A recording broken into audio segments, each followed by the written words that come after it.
नमस्कार, जय हिंद।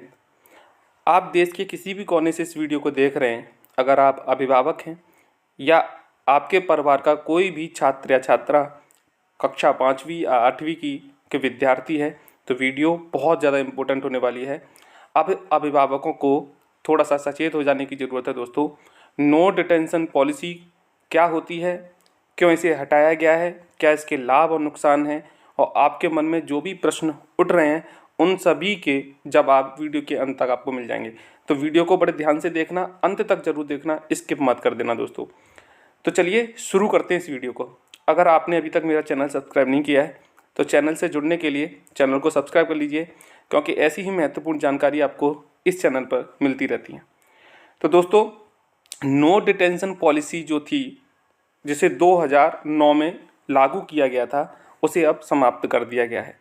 कहाँ कहाँ समाप्त किया गया है इसे, क्या यह बाध्यकारी है या नहीं है, चलिए जानते हैं। दोस्तों, जैसा कि आप सभी को पता है कि नई एजुकेशन पॉलिसी देश में लागू हो रही है, अभी पूरी तरह से लागू नहीं हुई है। तो केंद्र सरकार की ओर से देश भर में संचालित स्कूल में नो डिटेंशन पॉलिसी को क्या कर दिया गया है, अब समाप्त कर दिया गया है।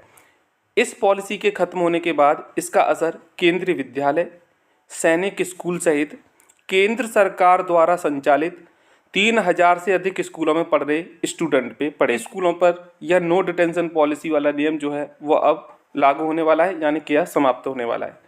इस पॉलिसी के खत्म होने के बाद अब स्कूलों को अधिकार होगा कि अगर कोई छात्र पढ़ाई में अच्छा प्रदर्शन नहीं कर रहा है तो उसे कक्षा 5वीं और 8वीं में फेल किया जा सकेगा। देखिए, यहाँ पर साफ साफ लिखा है दोस्तों कि अब कक्षा 5वीं और 8वीं के छात्र भी फेल हो सकते हैं अगर उनका प्रदर्शन अच्छा नहीं होता है।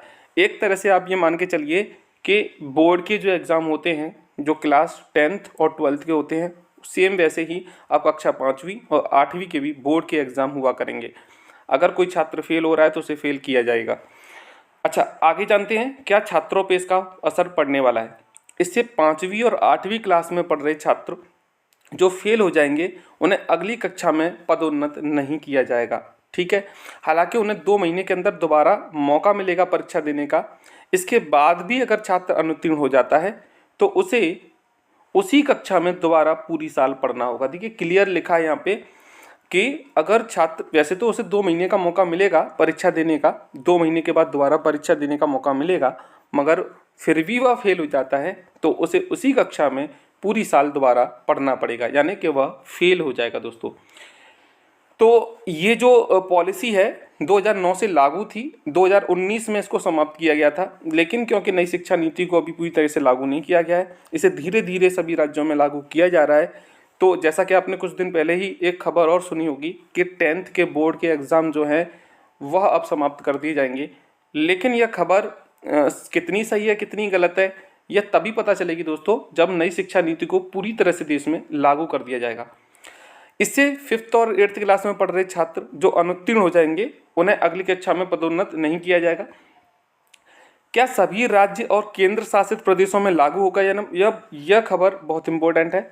इसको स्किप मत करना, वीडियो को एंड तक जरूर देखना। आपके मन में जो भी प्रश्न है दोस्तों, सभी प्रश्नों के जवाब आपको एंड तक जरूर मिल जाएंगे। मैं आपको बता दूं कि केंद्र सरकार की ओर से इस पॉलिसी को खत्म तो कर दिया गया है, लेकिन राज्य और केंद्र शासित प्रदेश अपने अनुसार इसे लागू कर सकते हैं। देखिए, मैं इस वीडियो को क्यों बना रहा हूँ, क्योंकि यह वीडियो अभिभावकों के लिए तो है ही इम्पोर्टेंट, बल्कि जो भी कंपटीशन या परीक्षा की तैयारी कर रहे छात्र हैं, CTET, TET, उनके लिए भी इम्पोर्टेंट है, क्योंकि ऐसे प्रश्न अक्सर एग्जाम में पूछ लिए जाते हैं कि नो डिटेंशन पॉलिसी क्या है, कौन सी कक्षा के छात्र फेल हो सकते हैं, कब लागू की गई थी, ये सारे प्रश्न। अगर कोई प्रदेश, यह बाध्यकारी नहीं है दोस्तों कि कोई भी राज्य से लागू करे या न करे।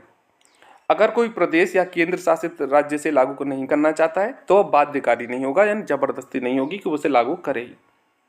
ठीक है, तो अभी तक कौन कौन से राज्य ऐसे हैं जिन्होंने नो डिटेंशन पॉलिसी को अभी समाप्त कर दिया है, तो उन राज्यों के नाम मैं आपको बता देता हूं दोस्तों। केंद्र सरकार की ओर से इस नीति को खत्म करने के साथ ही नोटिफिकेशन में यह भी बताया गया है कि छात्र के जो शिक्षक हैं उन क्षेत्रों की पहचान करने में मदद करेंगे जहां छात्र भी संघर्ष कर रहे हैं, कमजोर हैं, और अतिरिक्त सहायता प्रदान करने की जिन्हें जरूरत है। इसके साथ ही छात्र के फेल होने पर, यह इम्पोर्टेंट खबर दोस्तों, अगर कोई छात्र फेल हो जाता है स्कूल में तो छात्र को प्रारंभिक शिक्षा से आप नहीं रोक सकते हो, ना ही वह स्कूल से स्टूडेंट को निकाल सकते हैं। दोस्तों, यह अधिकार अभी भी उन स्टूडेंट्स और उन अभिभावकों के पास है कि प्रारंभिक शिक्षा से अभी स्टूडेंट को आप नहीं रोक सकते। आपको बता दें कि केंद्र सरकार ने शिक्षा का अधिकार अधिनियम जो 2019 की नई शिक्षा नीति आई है उसमें संशोधन के बाद यह फैसला लिया है।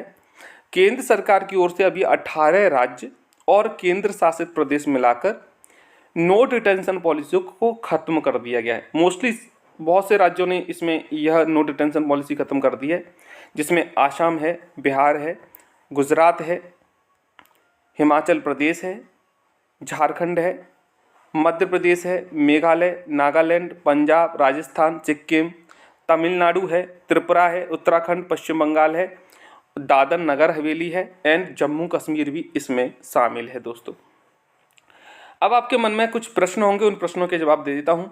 केंद्र सरकार ने नो डिटेंशन पॉलिसी को क्यों खत्म किया है? तो केंद्र सरकार का मात्र एक ही उद्देश्य था, शिक्षा में सुधार, एकेडमिक परफॉर्मेंस में सुधार लाना।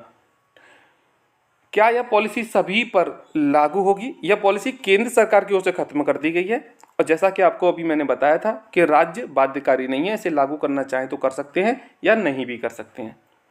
इस पॉलिसी का स्टूडेंट पर क्या असर पड़ेगा? तो नो डिटेंशन पॉलिसी खत्म होने से स्कूल में अब स्टूडेंट के जो कक्षा 5वीं और 8वीं के जो स्टूडेंट या विद्यार्थी हैं वो भी अब फेल हो सकते हैं। फेल छात्र क्या कर सकते हैं? तो फेल छात्रों को 2 महीने के अंदर दोबारा परीक्षा देने का मौका मिलेगा। अगर इसमें भी वो फेल हो जाते हैं तो उन्हें अगली कक्षा में प्रोन्नत नहीं किया जाएगा, यानी उन्हें फेल घोषित कर दिया जाएगा। तो दोस्तों, इस वीडियो को ज़्यादा से ज़्यादा देश के कोने कोने तक पहुंचाएं और मिडिल क्लास के अभिभावक, जो गरीब अभिभावक हैं, उन्हें भी यह जानकारी पता होनी चाहिए ताकि वो सचेत हो सकें